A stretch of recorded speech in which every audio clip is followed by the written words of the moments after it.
Hi guys! We had a bumper crop of sweet corn this year, so I'm trying to come up with some fun, new, and unique recipe ideas I think you'll enjoy. I call this one Corn on the Cob Fritters, and I think you can easily see why.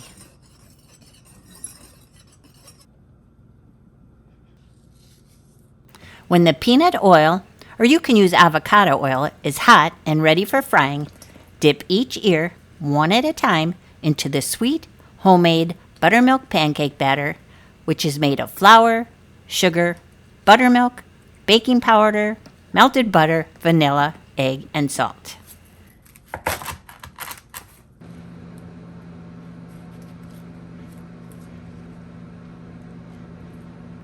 Add sticks to whole ears of prepared sweet corn and dust each one with a light coating of flour. Now it's time to carefully fry the corn on the cob fritters until crispy and golden. When you're ready to serve, why not sprinkle them with some powdered sugar, or how about a drizzle of maple syrup and melted butter? Yum!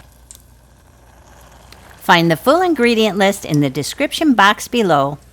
Thanks for watching. It's time to eat. Please visit Kudo's Kitchen by Renee for more tasty recipes to feed the people you love.